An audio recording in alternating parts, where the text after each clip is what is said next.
Coach, you're 7 minutes early. Am I early? I was earlier, but I figured Derek wanted to wait for you guys to arrive because you guys must have slept in. A little bit of rain this morning, feeling sorry for yourselves. Right? Monday morning, kind of probably enjoyed the weekend. Is this a new trend? Sean, Is this a in new position, ready to go. What? And here we are, ready to go, though. Yeah. I knew I could count on you guys to be here. All right, so here's what I got. Vaughn, obviously, and Tyler still on PUP. And then players that will not practice. Ed Oliver, he's got a back soreness. Isaiah Coulter with still nursing through that knee. And then Cam Lewis with his groin from a little bit of the fall yesterday. And then Reggie with the groin as well, Reggie Gilliam. So with that, I'll turn it over to you with your questions. So with Cam, no head or anything like that? No. Is Phillips was mostly just conditioning yesterday. Is he going to be more of a participant today? Yeah, well, I mean, we'll continue to ramp him up based on how he's feeling this morning. I don't quite know where that is yet, but I expect him to be at least what he did yesterday. And can you speak a little bit about, I know the D-line competition was pretty hot heavy, but Epinesa had a really nice night Friday, it looked like, tonight. Can you kind of talk about his progression this season? It looks like he's really kind of come back ready to go. Yeah, he's dialed in, and you know he's a pivotal piece to our success this year. You know his development. You know you could tell in the spring he had put a lot of work in terms of in the weight room prior to coming back to Buffalo in the spring for the OTA period, and he looks like he's in a good spot and continues to grow every practice. Sean, that's an area that... Brian Bates has gone from right guard to center in the same practice. How unique is that for him to be able to handle it? Yeah, I mean, the position flex that he has, and we saw that when he got here, when we got him from Philadelphia years ago. I think it was his rookie year. He played different positions, played some center, he played some guard. I think even in the first game, in the Titans game that year, I remember him playing tackle maybe as well, if I'm accurate on that. But his position flex is of great value to us.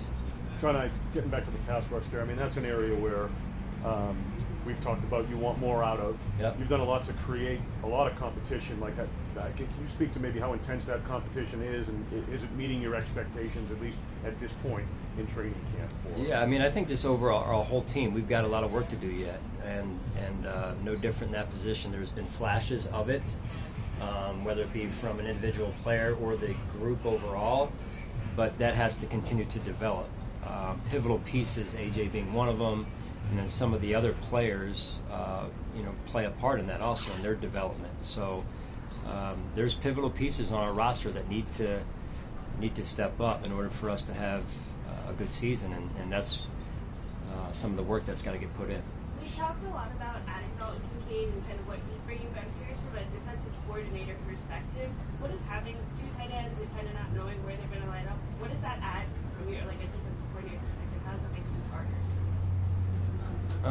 I think again, just when you have a rookie player, he's going to go through some growing pains, and Coach Dorsey and the offensive staff are going to continue to figure out the strengths of, in this case, Dalton, like all of our players, and then put them in positions of strength. And you try and manage some of the weaknesses as well. And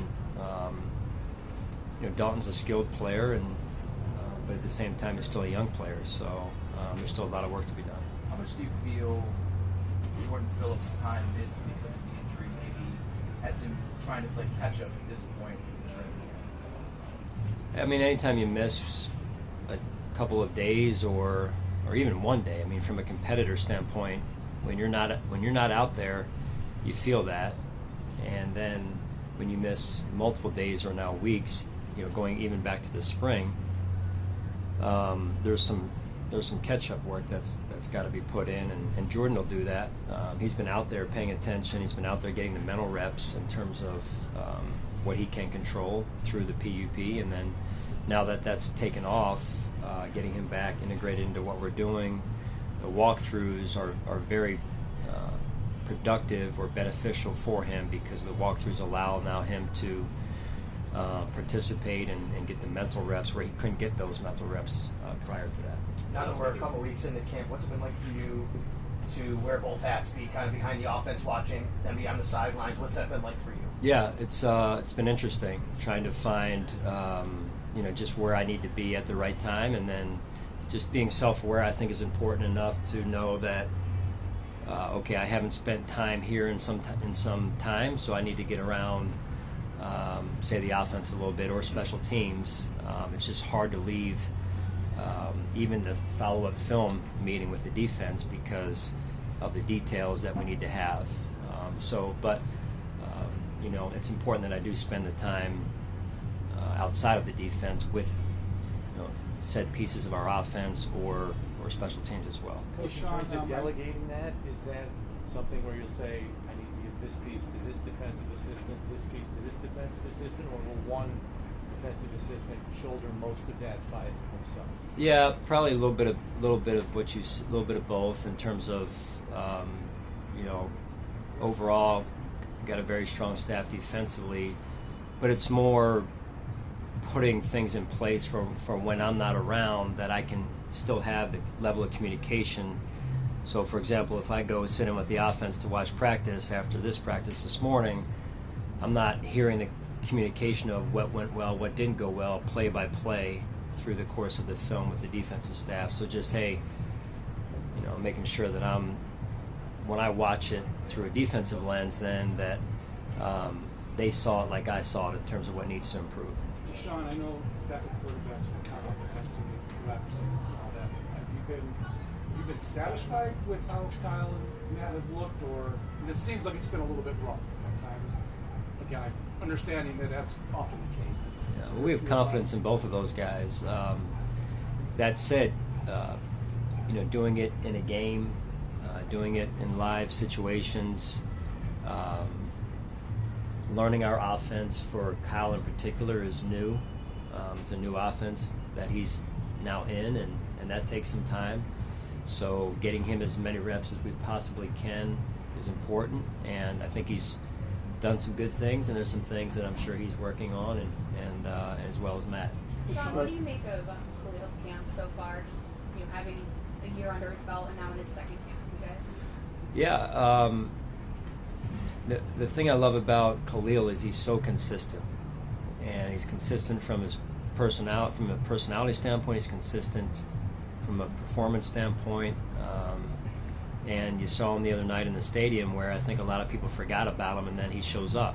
And I think that's a result of his consistency in terms of his preparation, both physically and mentally, and the standard he holds himself to on a daily basis. Sean, you talked about the mental reps. Go through what happened last season. Stefan said it a few weeks ago. This team went through a traumatic experience with all the rest of the players. That you have to do guys getting ready for week one. What are you guys doing to get the guys ready mentally? Well, in fact, we talked this morning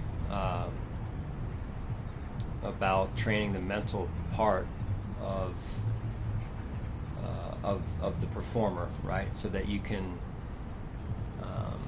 get to a place of elite performance, and that takes time. That takes work mentally, and the mental part of the equation in terms of the training that it takes is we don't take that lightly, and I think that's a big part of it. Is you've got to be in a good spot mentally, and that doesn't happen the week of the Jets game. That happens weeks before, and so we encourage all of our players to subscribe to that approach as well. Hey, Sean, at the nickel spot, what makes Johnson such a good fit for what you have been doing and what you're doing? Well, first and foremost, he has a good feel for what we're trying to get done, but he's also, he's a dog. He's physical, he's tough. Even though he's not maybe the biggest guy, he's very physical, and so I think that's probably the biggest two areas that, in terms of why I love him, is he understands what we're trying to get done. He works well with those other guys back there, and then he's tough as nails. A couple looks at Terrell with the first 10 days. What have you seen from him, and where have you seen him kind of grow and now going into his second year? Yeah, I love his instincts. His command of our defense continues to grow. Again, just in his second season now, and really, he played both positions last year, but his playing time, when he did get playing time on defense, was more outside. Really, most of his playing time was on special teams. So this is all new to him in a way, although he probably went through a similar journey in college before he became the starter. But he gets better every day. He makes mistakes. We all make mistakes, but he just loves to learn and grow, and you can see that in his approach on a daily basis. Sean, I know the details of who's going to play in preseason will be sorted out, but with only one cut-down day this year, does that kind of have you, even now going into week one, thinking about the bigger picture of how you want to structure everything? Well, we try and look at that, honestly, Sal, in the off-season as we plan training camp and the schedule, and at least a vision then as to what we want training camp to be in all those different areas that you mentioned. But then now we're in a position where we take it one day at a time, because we've got to continue to zig and zag at times, and just go by the cadence of the team and where the team's at and what they need in order to get us to the right spot come week one. Sean, you talk about the instincts like Terrell has. Does it take being comfortable for those instincts to come out? Meaning it's innately in the guy, he has those instincts, but until you know what you're doing, they can't come out. And do you see a progression in that he's playing freer in that? Yeah, that's key, right? And we've all played sports.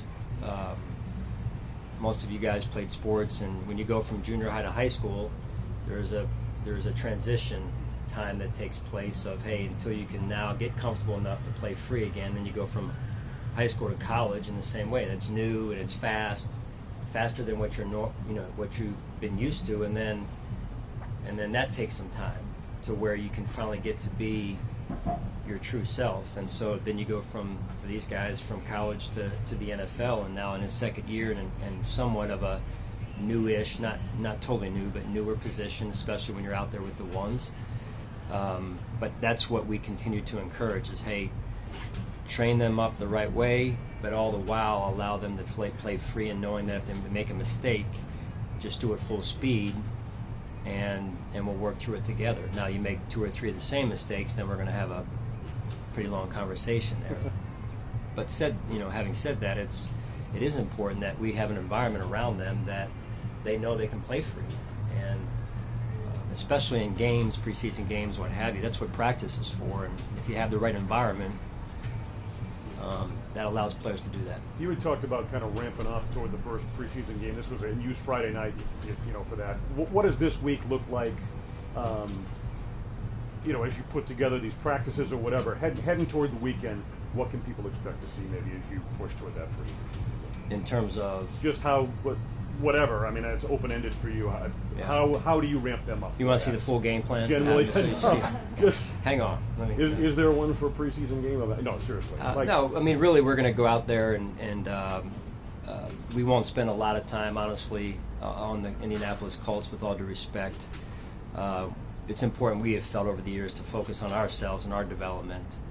And, again, having the right players out there at the right amount of time, or with the right amount of time and the right dosages of, hey, who do we want to see and how much do we want to see them? I